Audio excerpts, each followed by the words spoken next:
Yo, what is going on YouTube? It is your boy GZTV back with another video, and in this video we are going to be talking about and reviewing the 2008 Canadian psychological horror thriller film directed by Bruce McDonald and written by Tony Burgess.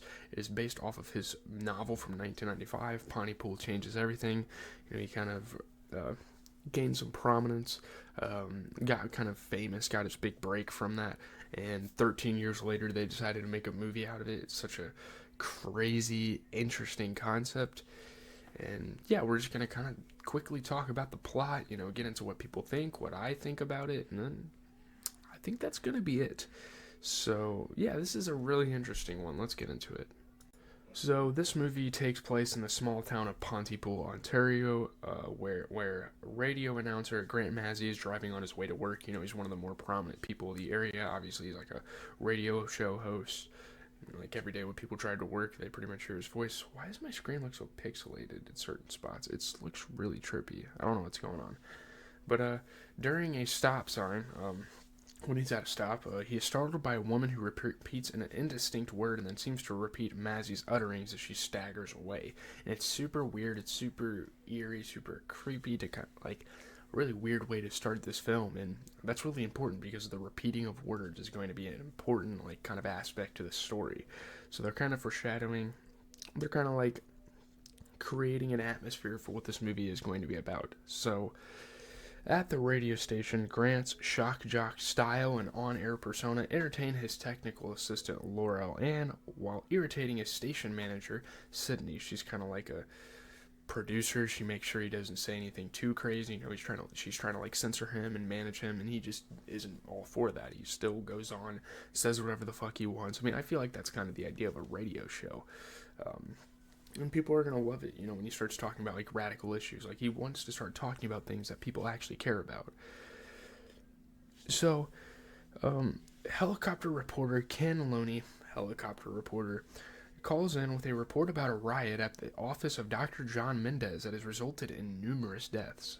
So there's this crazy, wild thing that kind of happens, in this small town. And this is a pretty boring area, it seems. So when something crazy happens, it's like, oh shit, we have to talk about this. This is going to get worldwide coverage.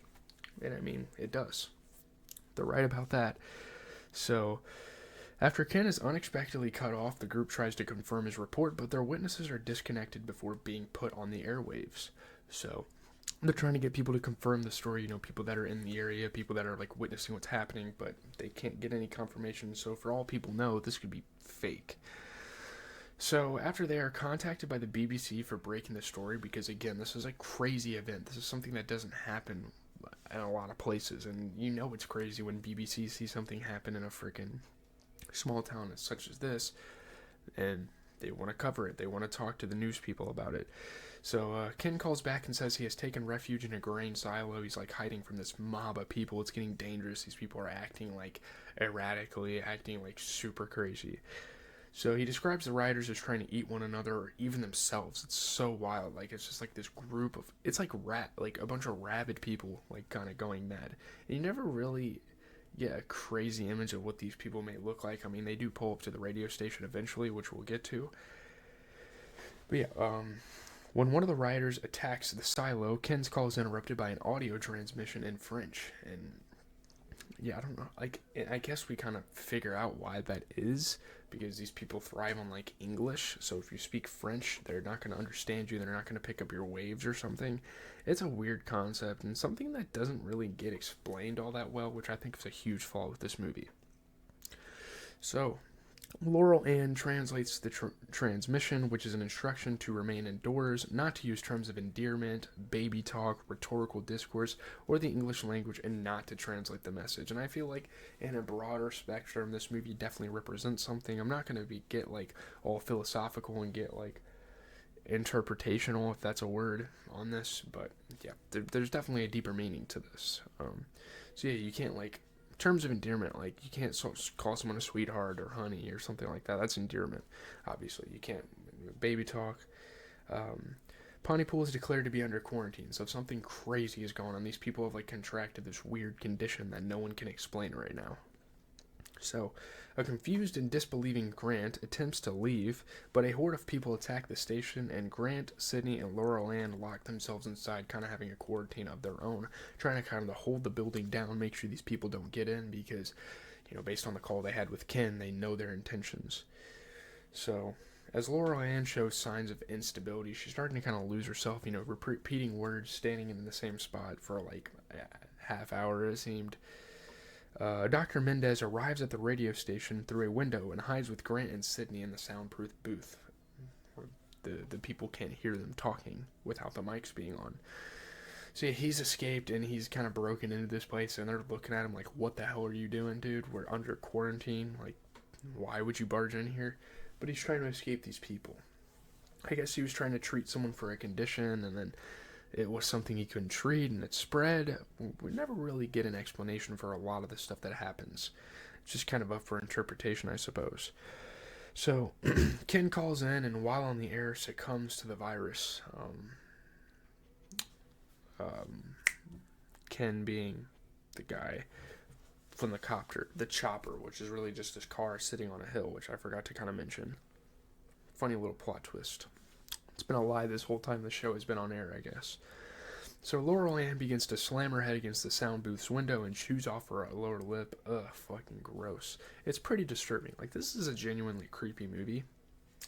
There's not a lot of, like, jump scares or super intense moments, but there's definitely some eerie, disorienting, kind of uncomfortable situations. So, Mendez hypothesizes that a virus has infected certain words in the English language. Only certain words infect certain people, who then find another person to kill themselves with, which is so weird. I mean, that's such a crazy concept. It was obviously put into a novel and made into a film. So, Sydney receives a call from her children only to hear them becoming infected, which is super fucked, obviously. You don't want that to happen to anyone in your family, but outside the booth, Laurel Ann vomits a large amount of blood and drops dead, pretty much bleeding out just from that. It's pretty fucking nasty. Obviously, we know it's fake because it's a movie, but it's still pretty damn gross. But Mendez suspects this has happened since she failed to find a victim. You have to find someone to kind of like pass this on to. And we've seen movies kind of similar like that, like have that sort of aspect, but it's really interesting, like, what happens with this disease. So, the horde then breaks into the radio station, attacking the sound booth, like pounding on the window, trying to get in. It's obviously like fiberglass, they can't really get in. So Sydney records a loop of Grant's voice and plays it on an outside speaker to draw the mob away.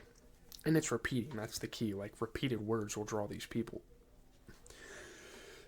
Sorry, I just ate, so I'm gonna have some crazy hiccups.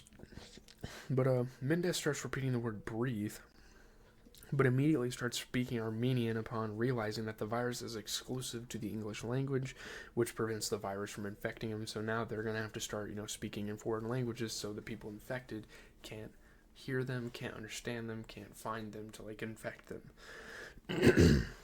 So in response, Grant and Sydney start speaking French, which is kind of funny because they're speaking two different languages. When the recording fails, the mob returns, but Mendez lures them away, saving Sydney and Grant, who now lock themselves in the equipment room. So again, they're still trying to, like, hold themselves down in this radio station. Mendez pretty much saves their life by running away and yelling at these people. So, yeah. So, while Grant tries to figure out how to reverse the symptom, Sydney begins obsessively writing on the walls and door and is infected by the word kill. So everyone, different people have different words they're infected by. Again, it's just such a crazy dynamic that this movie kind of has. Grant convinces her that the word kill now means kiss, and her symptoms subside. So now they have this huge breakthrough. Now they figure out that if you can create a different definition or create a synonym or a different word to use for the word that this person is infected with, they can get saved from their symptoms and not go crazy and not die from the symptoms. So... So, hoping to stop the virus, the pair goes on the air, spouting a series of self-contradicting and confusing phrases to help their infected listeners, ignoring warnings from the authorities who are trying to get them off the air, like, stop talking, you're going to attract these people. And that's what they want. They want these people to hear what they've figured out. So, with While an amplified voice from outside counts down from 10, Sydney joins Grant in the booth and they kiss. I guess they kind of had feelings for each other before. I don't know. It was kind of random. It was kind of like the classic horror love story. But an explosion can be heard when then the film cuts to black. So over the black, obviously, you're getting into the credits and you're getting like news reports of further outbreaks of the virus, suggesting that the quarantine failed, spread by the news itself, and eventually reaching England, the source of its targeted language. And I don't know why Prime Video always has something where it like makes me like back out, and I didn't realize until I looked at my notes that there was actually a post-credit scene for this. So in this scene, Sydney and Grant are now known as Lisa and Johnny Deadeyes. I guess like hide their names so they don't get like beat by the paparazzi. Like, this is a pretty crazy phenomenon in news, I guess. So they survive the virus. They end up surviving this explosion and continue speaking English by maintaining a system of improvisational role play as the screen shifts from black and white to color. Kind of like symbolizing like perception, I guess. It's really cool. It's a pretty decent film. I'm not going to say this is great at all. Matter of fact, we're about to get to the review. The review's not going to take that long. This will be a pretty short video, but why is someone doing that outside right now? Okay, let's get to the review. So getting into kind of the review of this film, there's not really too much to say. I will definitely say it's like a D to C film. I like it to an extent. Like, it's cool. There's definitely some admirable like qualities to it. But overall, as a movie, it's just really weird. It's just super confusing. I'm not really sure what's going on half the damn time.